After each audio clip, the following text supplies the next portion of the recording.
தீபம் அகர்பத்தி ஒரு தெய்வீக அனுபவம். Lion Arabian dates. இப்போ அது லயனா டேட்ஸ். லயனா பிரீமியம் டேட்ஸ்.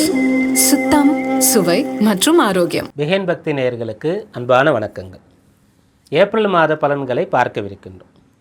12 ராசி அன்பர்களுக்கும் தனித்தனியாக பலன்கள் எப்படி இருக்கிறது என்பதை பார்ப்பதற்கு முன்னராக பொது பலன்களை பார்க்கலாம். அந்த பொது பலன்கள் எதை கொண்டு நிர்ணயிக்கிறோம் என்று பார்க்கும்போது இந்த மாதத்தினுடைய கிரக நிலைகளை கொண்டு. அந்த கிரக நிலைகள் எப்படி இருக்கிறது, இந்த மாதம் தொடங்கும் போது அதன் பிறகு மாறக்கூடிய கிரகங்கள், இதன் வழியாக பார்க்கும்போது ஆண்டுகோள்கள் என்று சொல்லக்கூடியதிலே குரு பிரதானமாக மிதுனத்திலே தொடர்ந்து இருக்கின்றார். சனி மீனராசியிலே சஞ்சரிக்கின்றார்.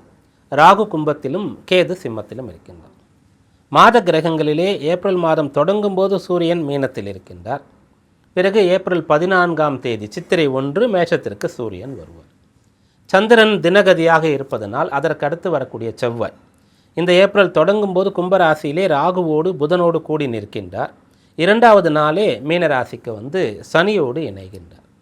புதன் மாதம் தொடங்கும் போது கும்பத்தில் இருந்து ஏப்ரல் 10ஆம் தேதி போல மீனத்திற்கு வருகின்றார்.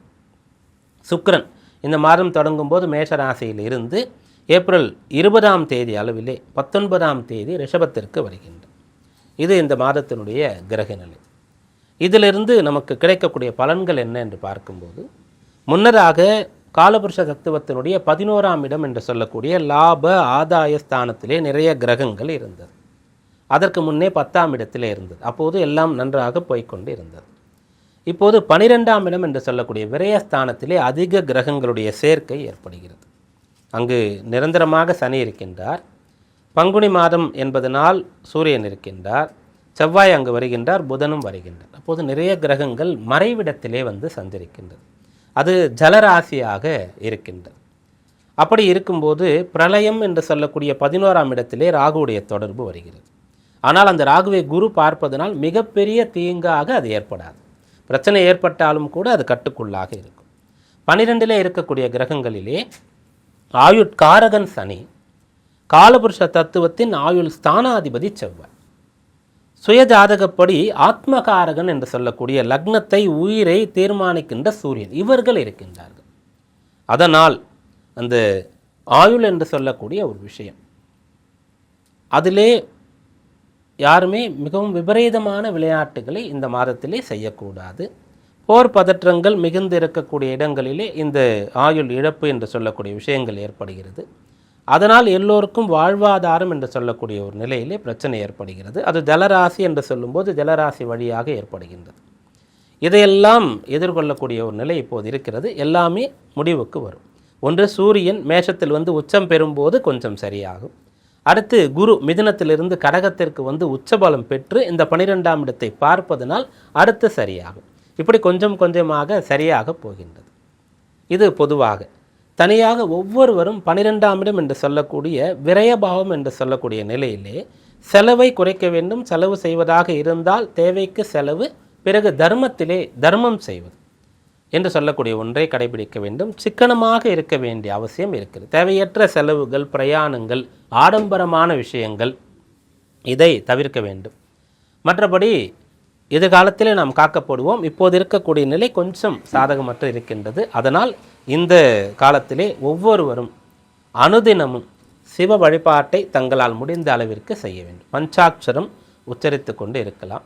சிவாலயங்களுக்கு சென்று கொண்டு இருக்கலாம். பிரதோஷ பூஜைகளை செய்யலாம். நித்தியபடி சிவபெருமானுக்கு அவர் அபிஷேக பிரியனாக இருப்பதனால் வீட்டிலே சிவலிங்கம் விக்கிரகம் இருந்தால் அபிஷேகமும், ஆலயத்திலே ஈஸ்வரனுக்கு அபிஷேகமும் மிகச்சிறப்பாக நடைபெற வேண்டும். அந்த ஈஸ்வரன் நம்மை காத்தருள்வார். அடுத்து 12 ராசி அன்பர்களுக்கும் இந்த ஏப்ரல் மாதம், அதாவது இந்த பங்குனி சித்திரை, பங்குனி மாதத்தினுடைய பிற்பகுதி பங்குனி 18லிருந்து சித்திரை 17 வரை எப்படி இருக்கப் போகிறது, சாதக பாதக விஷயங்கள், செய்ய வேண்டிய வழிபாடுகள், இவற்றை பார்ப்போம். கும்பராசி அன்பர்கள், கும்பராசிக்கு இந்த ஏப்ரல் மாதத்தில் பணம் வரப்போகிறது. தனஸ்தானம் வலுத்து இருக்கிறது. நிறைய பணம் சம்பாதிக்கக்கூடிய யோகம் இப்போ இருக்குது. எங்கேருந்தெல்லாம் பணம் வரணும் அப்படின்றது இருக்கோ அதெல்லாம் வந்து சேர போகிறது. முதல்ல அந்த தனஸ்தானம் அப்படி சொல்கிறது குருவுடைய வீடு. அந்த குரு எங்கே இருக்காருன்னு கேட்டால் 5ஆம் இடத்திலிருந்து ராசியை பார்க்குறார். ராசியில் ராகு இருக்கார். அதனால் பெரும் பொருள் கூட உங்களுக்கு வரும். அப்போ பெரும் பொருள் வரும்னு சொன்னால் சாதாரண நபருக்கு அது வந்து ஒரு 10,000 ரூபாய் கூட இருக்கலாம், 1,00,000 கூட இருக்கலாம்.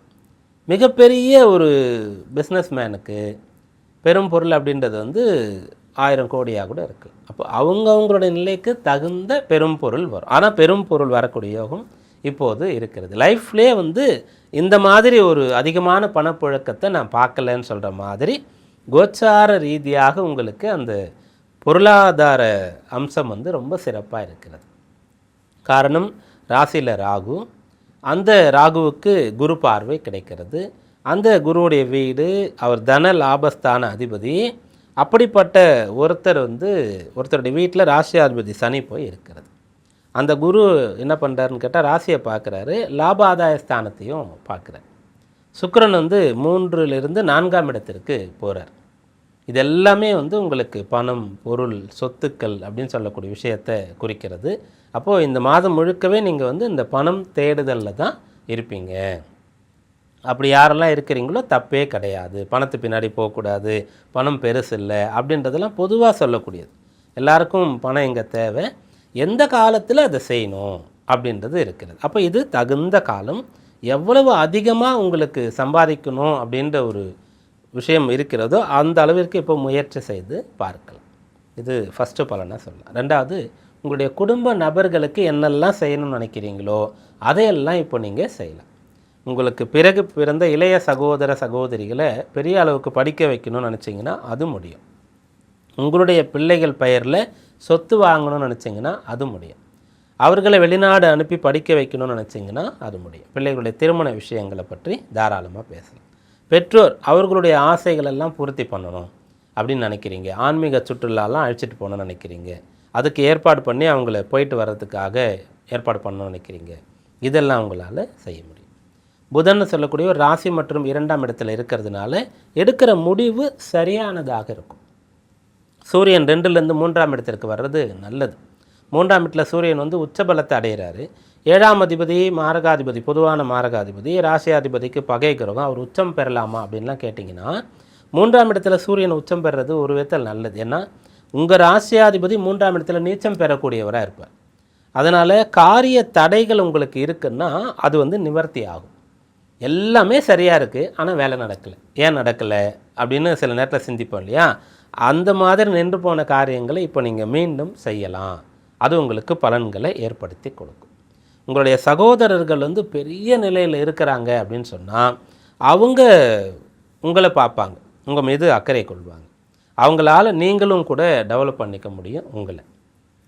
அதுக்கப்புறம் நீங்கள் எந்த ஒரு செயலுக்கு அனுமதி கேட்டு கிடைக்கவில்லையோ, அரசாங்கத்தில் அனுமதி கிடைக்கல, உங்களுடைய அலுவலகத்தில் அனுமதி கிடைக்கல, குடும்பத்தில் அனுமதி கிடைக்கல, அதெல்லாம் இப்போ கிடைக்கும். கணவன் மனைவி, கணவனுக்கு வந்து ஒரு வெளியூருக்கு ஒரு டிரான்ஸ்ஃபர் கிடைக்கிறது, ஆனால் மனைவிக்கு அனுப்புறதுக்கு இஷ்டம் இல்லை, போகக்கூடாதுன்றாங்க. இப்போ நீங்கள் உட்காந்து பேசி புரிய வச்சிங்கன்னா போயிட்டு வாங்கன்னு சொல்லுவாங்க. அப்படி அனுமதிகள் உங்களுக்கு வீட்லேயோ வெளியிலையோ சின்ன இடத்துலையோ பெரிய இடத்துலையோ கிடைக்கும். இந்த மாதத்தில் உங்களுக்கான வழிபாடு விநாயக பெருமானை வழிபடணும். ஏன்னா காரிய ஜெயத்தை இப்போ நீங்கள் பெறணும், நிறைய பொருளை ஈட்டணும். அப்போது அது சம்பந்தமாக நிறைய பேர் அதை தடுக்க முற்படுவாங்க. அந்த விக்னங்கள் எல்லாம், தடைகள் எல்லாம் நிவர்த்தி பண்ணணும்னா விநாயக பெருமானை வழிபட்டுட்டு பொருளை தேடுங்கள், கிடைக்கும்.